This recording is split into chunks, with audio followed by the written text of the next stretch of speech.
Greetings, students. Welcome again to this week's episode of The Professor Travel. I am The Professor Travel.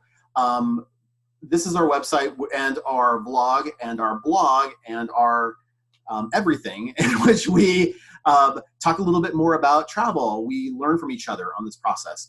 We discuss it as a community. We travel and get to know different places and the culture, the history, the architecture. And then we come back and we enjoy it together. We share stories and we let people know a little bit more about what was there.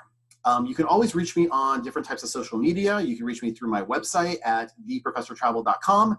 You can reach me through Instagram normally, but right now I'm having a little problem with that, so we're going to skip that. But through YouTube, through Facebook, you can both reach me there at theprofessortravel.com. On Twitter, I can be reached at theprofessortr1. And then on Blogspot, I can be reached at theprofessortravel.blogspot.com. Well, students, today I have a very special guest with me. Our visiting professor today is Justin Knepper. Justin, say hi to everybody, please. Hello. Hey. Justin and I have known each other probably for about, probably almost 15 years, maybe more than that, I think. I think so. Right. Yeah, and Justin is quite a traveler. Justin, for the benefit of my students that are listening, can you tell them a little bit about not only your educational credentials, but also maybe some places that you traveled as well? Absolutely, yeah. I was a super nerd in college, didn't plan on it, but I got an undergrad in English, went into MBA in management, and thought I'd top it all off with a master's in rhetoric and writing. What's that mean? I'm stuck in banking for 25 years. So there you go. But I'm transitioning at a point in life now, and it has a lot to do with travel. So my travel experience really started in my early 30s, and I'm in my early 40s now. And in that time, I was able, and I counted it today, it was 20 countries. I hit that scale. Everything from France, England, all the European, suspects. Spain, Portugal, Egypt, Slovakia, Mexico, Bahamas, Vatican City, which is a country, Turkey, Cyprus, Netherlands. I mean, the list seemed really long once I set it out. So all those trips were amazing. I've been back to a couple of times. Okay. And again, I mentioned Portugal, which is actually a spot that I'm actually going to be moving to next year. Yeah, tell us a little bit about that. Why did you decide that you were going to be moving specifically to Portugal as opposed to some other place? Basically, a couple of years ago, me and my husband had always been talking about moving to Europe, and our investigation and our comfort zone in general, we love Europe. It was targeted on Spain. He's Cuban, speaks Spanish. I understand enough Spanish, so I thought I could pick the rest up. And as we got closer to deciding, let's be serious, we started doing research, and Portugal came up on the radar when we did some Google searches, a site called International Living. And once you Google it, you'll literally get hundreds of blogs and top-rated country for health and safety and many other things. Being a coastal city along west coast of Spain, it felt very, honestly, California-like, but it had a lot of water access. It is a very neutral, liberal country. And once we visited, we really fell in love with the culture, the people, and the food and drink and all that. Nice. And I understand from what I've read, and not only through blogs and different types of resources I've looked through, I actually also subscribe to International Living. So right. It's a great site, especially for people who are considering either expatriation or even moving long-term to a different country. It's Absolutely. A great option. I understand that Portugal is, based upon the comparison, I know they use the euro, but based upon the comparison to the dollar, I'm of the impression that it's one of the best bangs for your buck as far as exchange rate goes. Is that correct? Exchange rate, I mean, it's the same as all European countries, but I think the money goes farther as far as cost of living. Yeah. Food, I would say on average, your grocery bills or your restaurant bills are about 25% of what they would be in the U.S., literally, for the most part. Mortgages or rent are at least half, if not lower, than what you would get maybe, say, in California. I think overall, just the quality of life lets you, the ambience, the flow of work versus what they do to relax is much more balanced, as many European countries are. Excellent. So for purposes of this vlog and podcast, which is what we're developing this for, we're going to talk about Portugal and specifically a couple of different places that you went on your recent trip. Now, when was your most recent trip to Portugal? We just got back in September, actually. Okay. And how long were you there for? We were there for almost 3 weeks. 3 weeks. Nice. Okay. Yeah. Yeah. Now, in that time, now, how long in advance did you plan for this specific trip? This one was a little different. It was, well, 3 or 4 months in advance, but we had gone earlier this year to Portugal to first check it out, and that was 6 months in advance. Our trips are usually planned 6 to 12 months in advance, so we're always 3 trips ahead. Okay. So on average, we do about 6 months in advance for, getting better airfare, things like that. But yeah, this particular one, it was about 3 months in advance because we'd already been there. We knew what to arrange. Okay. All that. Perfect. Now, just before we get into all this stuff, in talking about the vacation and the packing and everything like that, I do want to know a little bit about the language challenges that were associated with Portugal. Yeah. Knowing that they're not a Spanish-speaking country, they're actually a Portuguese-speaking country. Can you tell me a little bit more about how that transition went for you? Yeah, it's really interesting. Being a Latin-based language, if you will, reading it for me, if you know any Spanish or Latin-based languages, you would be surprised how much you would understand. So reading it was, I could understand about 75% of what I was reading, I think. Listening to it, completely, I thought it was a Slavic language. It has a much different way they pronounce it. It's somewhat regionalized, but in general, it's you listen to it and it doesn't sound anything like it looks. The advantage of Portugal is in most major cities and even smaller ones, English is pretty prevalent. Signage, menus, people, it's not a problem at all. But one of the things they do encourage, which is great, is when you move there as an immigrant, they do give you free lessons as long as you want. There's a series you enroll in every semester. So they encourage people to come to the country, embrace the language, to be able to integrate. And where do you take those language lessons at? From what I understand, it's usually either through local colleges, local campuses from high schools, so it's within the cities, or other organizations that offer them. So the government works with these organizations to offer them sometimes day classes, sometimes evening classes, depending on your availability. Okay, perfect. Now, because you were just traveling there for 3 weeks during this last trip, it didn't require any visas or anything like that, correct? No. I think that it's such a short amount of time. I don't think we've been anywhere more than a month. So I think at that point, it's a standard passport. Okay. Now, if I can actually skip, I want to skip forward to this next year when you're looking to actually permanently move to Portugal. Right. What kind of paperwork is going to be involved with that process? Do you know yet? Without a laundry list, I think that the easiest way to put it is they have a good list within the consulate in the U.S. So the Portuguese consulate gives you a list of things that they require to get your temporary visa to get over there for the first 90 days. Okay. And then once you're there, you get your temporary residence visa, which is another process. So getting into the country is a list of, financial documents, of, background checks, all these other documents. But the challenge is, and not every country's like this, but it's a moving target. I think it's become such a popular country. One of the things I would let students know is that take a look at the influx of expats coming in. Countries like Portugal that's seen a huge rise in the last 5 years, last 3 years. Within the U.S., the consulates were overburdened.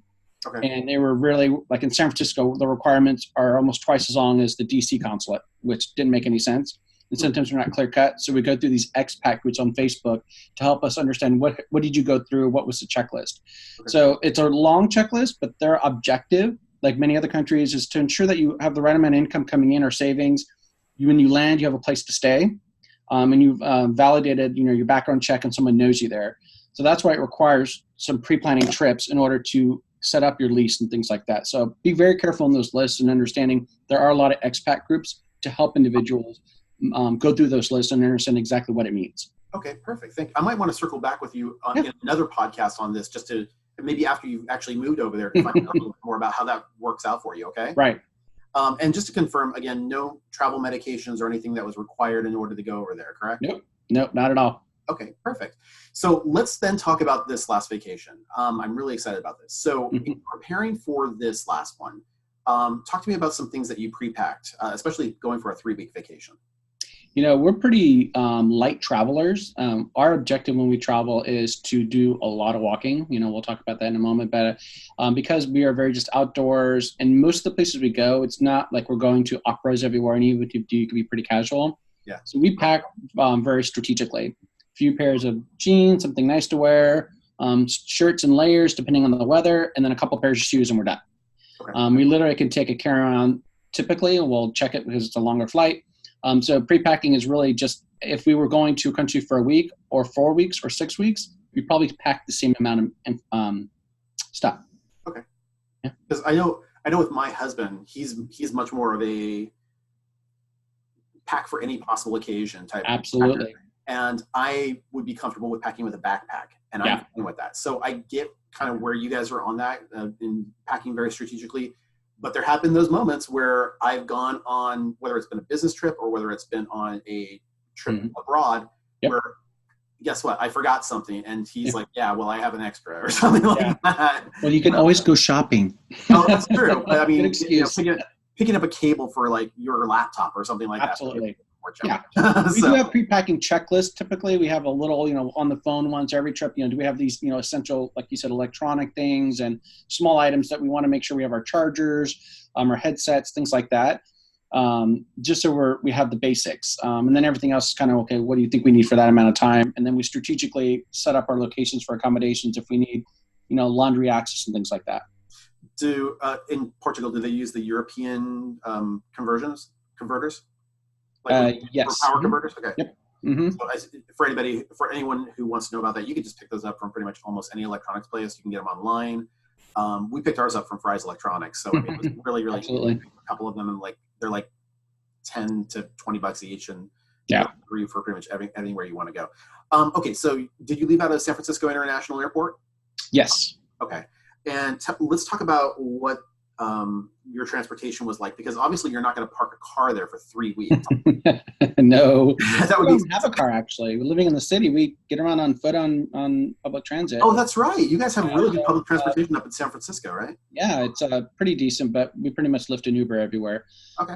But on that point, to the airport, it's much easier. Even if you have light luggage, you want to get there on time. We just, invest in the cost of getting a Lyft. It's not that bad. Direct into the airport. So any trip we take, it's always a chartered car, if you will. Okay, perfect. Yeah. So let's then talk about the flights. Which carrier did you decide to go with for this flight? Typically, we go through United or one of their alliance partners. For us, being where we are in life and how we planned, we really are point whores, basically. We love it. I don't think we've paid for a round trip ticket to Europe for a few years, and we still have a few left. And it's just strategic spending on your money and your credit card. You have to be very disciplined. It takes a little bit to get there, but once you know what to put on there, it adds up fat and you get the right card. So we go through we've gone through TAP, the Portuguese airline. We've done Lufthansa. This last trip, it was through United, I believe. Okay. So most of those carriers are pretty decent. There's variances, obviously, in their entertainment and comfort and all that. Sure. Absolutely. But, I know that I'm a United Mileage Plus partner, and right. I pretty much use my cards for pretty much everything to get through all those points. But on the flip side, my husband goes through American Advantage. So right. That's the constant struggle we have. It's like, come on, let's just consolidate and work for one so that we can travel together. And it's like, no, he wants to do stuff domestically, and I want to be more international. So Absolutely. it's kind of a crazy type of situation with that. Yeah. Now, when you were on board, did you opt for the least expensive, or did you go for a different class of seat? Once in a while, we'll upgrade to a plus, economy plus. I think this last trip we had the opportunity cost us, $100 more maybe or something. Just have a little bit more legroom, but that's it. We don't upgrade to any business class or anything. Okay. And the flight time to get there, about how long? We went through Lisbon because it was direct, so it's about 11 and a half hours or so. Did you end up sleeping on that at all, or no? You would think you would, but I don't sleep on planes very well. I doze and rest my eyeballs. I tend to have a problem just because, I'll be in a cabin and maybe that one person has their blinds open and the sun's coming in and flooding the cabin. It's like, man. Yeah. So all right. So you flew into Lisbon. Mm-hmm. Let's talk about actually the different locations that you went to on this trip. I know the Lisbon. Where else did you end up going as well? I guess we're talking about the trips in general this year. We did Lisbon. We went up to Porto, up in the north. So Lisbon's down in the south, Porto's up in the north. And then we did some day trips. One was to Coimbra, which is one of their major universities, one of the oldest universities in Europe are actually in Coimbra. So we spent our staying time split between those two cities, Porto and Lisbon, and did day trips around there. Now, I noticed you mentioned north versus south. Yep. What's the difference between the two? Well, we flew into Lisbon the first time we went because we were investigating if we want to live there, and we really fell in love with the people, the culture. But the city is beautiful, but super crowded. A little on the grungy side, lots of graffiti, but it has come out of a certain economy. and it's very narrow streets, a lot of hills. I mean, a lot of hills. So it's not as accessible to some people as they may want if you're having trouble walking. So our first impression was fun city, but it felt too much like San Francisco, actually, and we tried to get out of that. Okay. People were super nice, but it was interesting because we were heading out to the train station with our Uber driver, a local, and we're saying, we're going up to Porto next, and we were understanding if it's different. He's like, well, you'll notice that the people are more relaxed. They don't feel as stressed. And we felt it immediately in Porto, where it's a river town that's on the Douro River that feeds into the Atlantic, and it's a major town where Port came from. Beautiful hills, but not super steep, and immediately the avenues are bigger, a little less clustered, and it just felt more relaxed. The people, the flow. So I think that they do understand the differences. The same culture, just this pace of life is different. And I know that even though you're making it sound smaller than Lisbon, and it is smaller than Lisbon, it's not exactly a rural city. I mean, I think Viking River Cruises goes through there as well. So, I mean, it's not like it's the backwoods or anything like that. No, it's their second largest city next to Lisbon. So it's Porto, Lisbon, and I want to say Coimbra's next, but I might be wrong. Now, in exploring the town and knowing that you were going to potentially live out there, you have an opportunity to take a look at, in general, what the shopping locations would be like for grocery shopping, and what maybe hospitals would be like in that area. Yeah, with any trip we go on, we basically have the same experience. So helped us in this trip because we stay in Airbnbs. Okay. Our point is, one, to stay amongst the people, with the people, understand the people. So staying in their neighborhood versus a tourist neighborhood. Okay. So we're really focused on staying in a neighborhood where we can do those things. We can walk around and see what the grocery stores are like, see what the major centers are, connection with the Muni system and how walkable it is, and things like the hospital things. You said the Muni system? Yeah, the Muni, the train system, the bus system, the metro system. Yeah, sorry. So like the underground, the above ground, the train buses. We call them different things in different cities, so I apologize. No, that's okay. But yeah, we use that as our platform everywhere we go. So on this trip, it was exactly the same thing. We were able to roam around, thinking, okay, we can do this, this, and that, and the neighborhood's very similar. Okay, perfect. So let's break this last trip down into its segments. How long did you spend in Lisbon versus Porto versus anywhere else that you went? Well, this particular last trip in September, we spent most of it in Porto because, as I said, the first trip we fell in love with Porto, knew that was the focus. The second trip, we spent pretty much the whole time in Porto. We spent a day in Lisbon coming back just because we wanted to catch a flight. So we really focused on that and really spent a lot of time walking more of the city from the sea into the river, because you can basically walk along the coast. It's the 45 minutes you can go from the beach side all the way inside into the major port. Okay. And then across the way is all the vineyards, and you go up in the hills and mountains. So that was our focus, to just really walk every street we could. Okay, perfect. So let me just ask, this was not so much a vacation touristy kind of a visit. This was more of a complete exploration of this city. Right. We're going to be living here. I need to know everything there is to know about this environment. Absolutely. But on our previous trip in that city, what we already knew, so we didn't need to investigate it more. To compare it to the first trip there, we did trips to Coimbra. The train system is super efficient there, super affordable. And so when we plan our trips when we're there, we have ideas where we want to go, and then we kind of go by what we feel like as the week goes by. We have a list of 10 things. We might hit 3 or 4. Great. We know how to get to them. So the first trip was, more day trips. We knew how to get there, what the system was, so we can plan for it. Like you said, this trip is more all localized. We really didn't go outside the city. Okay, perfect. So this is kind of your opportunity. Share with us a little bit about the itinerary. Since you spent most of your time in Porto, I would be curious about maybe where some of those day trips were, and additionally what some of the exploration was like. Absolutely. We split our time actually in this last trip to experience the beach culture versus the downtown Porto area. Okay. So we stayed a part of our time in an area called Matosinhos. Yeah, so it's a very, when you walk into it, it's not architecturally attractive. It's very much a lot of apartments, urban, but it's right on the water. And it's very salt of the earth people. It's very local. You don't see a lot of tourists there. And so we spent the time exploring the boardwalk along there, all the way down to an area called Foz on the corner, which is a little bit more of the ritzier area of Porto, but it's very walkable. And that was interesting because you could see the people in their daily lives. You can see beach life there is very embraced, and it's very accessible. and the train line goes right to the beach, and you take it right into the city. And then we switch into Central Porto for a second half of the trip. Allowed us access obviously to the downtown area, which is much more vibrant, more tourist, and also has more access to the river, the Douro River, and across of it's called Gaia.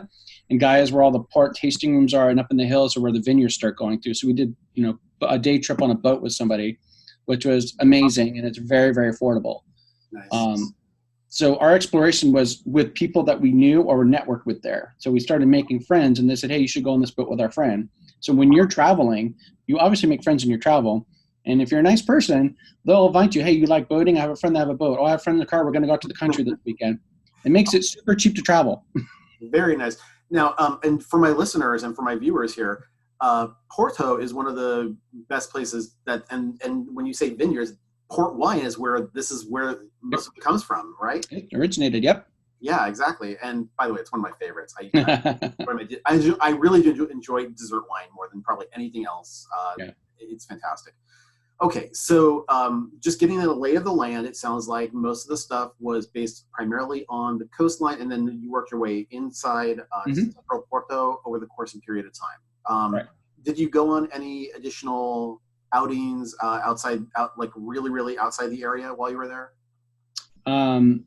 With the previous trip, I guess when I mentioned Coimbra was a day trip out there. It was about an hour train ride down to Coimbra. It's more centralized. Okay. And we spent a day down there, and that was actually where our major university is. And I think that's one of the places that J.K. Rowling from Harry Potter series visited and got a lot of her inspiration, especially the robes they wear. Okay. But you walk in there, you just feel the history there. The library has actual bats in it, and at night they come and they eat all the bugs in there. It's a super interesting place. So that was a day trip that was probably the most extensive one we did. The rest of them were to more beach towns across the river. Okay. So it could be a 20-minute car ride on the edge of the city, if you will. And that's on the Gaia side. Gaia side, right? So you go across the east and then go up, and then along the river there's more beaches, and there's some beautiful beach towns. They're much more residential in certain areas. Okay. Hey, you know what? If it's comfortable and you're gonna like being there for a long period of time, it makes sense that you devote a lot of that time to this. It sounds fantastic. Yeah. Okay, so then it sounds like everything was pretty much sewn up at that point. You made the decision. It sounds like you guys are pretty much set at this point. Let's talk about the return flight and getting back into the States. What was the return like? What was the disembarkation process like? What was the passport control like? It's interesting when the passport control within Portugal, went through Lisbon both times. It seems very crowded. So just to let people know, when you go to different countries, every system is different. So if you're not an EU passport holder, you go in that mega line. Yeah, you look at it and it freaks you out. But the good thing about Portugal, every time, even if you're in a long line, they know what people haven't checked in yet, and they go check the lines and call for your flight and to pull you out to advance you if you're getting late. Oh, nice. We did experience at one of the trips getting into Porto, but coming back, it was pretty much a short line. I think it was just timing. The flight back was pretty much like the flight out there. We went through Boston this time. Okay. With a 3.5-hour layover, which was really long. Yeah. Sometimes you just got to do it. Allowed us to stretch our legs. And then getting back in the U.S. through, we have global entry, which is definitely worth the investment. I'm sure students have heard it before. Oh, yeah. It's a quick interview, small fee. And literally, it's like walking out of Costco. You get your receipt, you show it, and sometimes like, wait, that's it? Yeah. And especially after you've been on the air for like 14 to 16 hours, you're like, I don't want to stand in another line. How long did it take you to go through passport control when you got back to the States? Once we got off the plane, it was literally like less than 10 minutes. Perfect. Yeah. Awesome. Well done. Well, then let's just talk, and then we'll wrap this up really quick. What were some takeaways? What were the pros? I mean, obviously you find extraordinary value in being over there. Otherwise, you wouldn't be moving there. But what are probably the biggest pros, do you think, of Portugal? I would say a few things. One, the food and drink are incredibly affordable, as I mentioned before, but super quality. So if you're on a budget, you can do tapas. You can do meals for €7 from appetizer to meal, including wine and a dessert. Literally, you can find package deals everywhere. So the wine, €2 glass of wine is excellent. Wow. And you can get a whole bottle for like €9. It's crazy, which is about like $11 US dollars. The service is super friendly, very efficient, but no, as an American traveler, we expect more of a fast-paced, why don't they check in on me every 15 minutes? We had a mixed experience because when we interact, I think the servers want to talk more with us. But if you're just kind of hanging with your crew, they'll check in if you need it. But if you just wave your hand, they'll come over. But they don't rush you out. So you could sit there literally for 4 hours. You go, where's my check? No, I got to ask for my check. And they'll get to you. But, I mean, that lets you take your time. The people are genuine. They're happy. I don't think I met one Portuguese that made me feel like, whoa, you're kind of crazy. And, of course, the city, there's so many historic sites throughout the country. It'll take us a few years just to hit them all. I mean, those are great pros. I think the only cons, as I mentioned already, cities like Lisbon, Coimbra, and to some extent Porto in certain areas can be very crowded in high season. So, as any area, just prepare for the lines. If you're going to a major place, just prepare for train stations. They're very efficient, but sometimes the lines and the tickets are hard to get to. So if you can order them ahead of time or via an app, highly recommended. We almost missed a train because we couldn't get to the queue in time. Oh, wow. And then also realize that Portugal has gone through a lot of economic struggles, but it's pulled itself out rather rapidly. But you'll walk through the city, even in Porto, and there'll be abandoned buildings that are boarded up. And the reason they are is because there's a certain law that requires family ownership to be proven. If the family just walked away, if you can't find them, they literally can't tear it down a lot of times. So there's certain reasons why certain things look like, why they abandoned it. It could be very atmospheric. Sometimes you feel like, why there's so much graffiti down the street? But once you get to feel the feel of things, it's just the people living in a city, working with it. It gets old, they'll figure it out. Yeah, that makes sense. Now, one thing I will bring up is maybe not necessarily a con, but something that people might want to know about, especially when they're visiting Europe, is the whole concept that I know in Spain it's referred to as siesta. And so you have that block of time that maybe us as Americans aren't used to having downtime. Did you experience that a lot in Portugal? I think the way we felt that impact is because they take the longer afternoon lunches and time out, dinner starts much later. I mean, you arrange with friends. It could be, okay, we'll meet you at 9:30, and dinner's literally starting then, and you finish at 1 in the morning, and the owner's not rushing on. We did that many, many times. So you have to know that if you want to go to dinner at 6 o'clock, you're kind of at the tail end of lunch sometimes. It might be hard to find a place that's even open or serving as rapidly as you want. So that's where we felt the difference. So if you just go with the flow, sleep in a lot, and have a later day. Yeah. What was your favorite foods while you were over there? Mine is a French encina. It's a sandwich. It's kind of like a cheese-covered sandwich with ham and other things in it. They make it different ways that they're known for in Portugal, but it's very high calorie. But each area claims to be the best. So, that was my favorite. I mean, I love fish, so I had a lot of octopus and calamari and things like that. But I think that was my favorite particular dish. And then bacalhau was another favorite dish over there. What is it called? Bacalhau. What is that? It's a type of fish that is usually, from what I understand, it's shredded. Sometimes could be fried. Okay. But it's it's a little salty sometimes. Okay. It could be fried into balls or something like that. So it's different preparation mechanisms, but it's a very popular fish there. I know when I was over in Barcelona, one of my favorite things over there, and I know they do it over in Portugal as well, is the paella. And I know that's one that's really, really popular, even here in the States. I don't want to say it's overly popular. I mean, you still have to go out and look for it. It's not like McDonald's or anything. Yeah. Again, you tend to find it, and it's prepared really well. I like the seafood paella typically. So typically paella over there, it's a lunchtime meal because it's super heavy. So they usually don't have it for an evening meal. So if people go look for it, just to be aware, they might not have it on the menu or may not. Like, okay, you can have it, but it might take a while. So that's why they usually eat lighter in the evening because it is in the evening. They have more of shareable dishes. Okay, very cool. And then any best practices or takeaways that you would think that people should know about? I think when you're researching a place to go, whether it's Portugal or anything else, our mode of understanding a country is 3 things. We start with something like Rick Steves, get a base on knowledge of what the country's about, do some blog research, international living, things like that, and some expat groups if you want to dive deeper. And one of the key things to really understand a city and really get yourself prepared for free is use Google Maps or some sort of map on your phone. We do a lot of searching on our Google Maps. And then we can save and download them for offline. So when you're there, you can say, okay, we took places that we want. So we start places we want to visit. So if we're in that part of the city, we can pull up our Google Maps going, what's around us that we looked up 3 weeks ago? So that's a really good best practice because you can't remember everything. But if you can say where you are, then it reminds you, oh yeah, there's 3 places there. Yeah, awesome. And speaking of blogs, you have one yourself, don't you? Yes, we do. We are about to launch, it's called My Dogs Are Barking. And it obviously is because we're walkers and our perspective is discovering the city on your feet and meeting the people. Right now we have a Facebook page, and later this month or early November, we'll launch the blog itself. In preparation for our final move over there, we'll have a series of trips we've taken in the past. We're really focused on photography and just really understanding the people and culture. Mm-hmm. So it's not going to be the 5 best things to do in the city. It's more you want to walk away with the feeling of, well, I feel like I walked through the city with you a little bit. I want to discover more. Excellent. Now, I know you don't have the blog released as of yet, but by the time this airs, it might be. I was going to ask, can you, especially for my listeners who are listening on the podcast, tell us what the blog will be? Absolutely. So the blog name is mydogsarbarking.com. Okay. So all spelled out like that. And if you find us on Facebook, obviously we'll add the link on there. Eventually we're on Facebook, we'll be on Twitter, we're on Instagram, on all the major sites. Perfect. Well, Justin, I really appreciate your time during this interview. I learned a lot today about Porto. I learned a lot about Portugal in general. So I really appreciate you taking the time to be with me and my students. So thank you so much on that. Absolutely. Enjoyed it.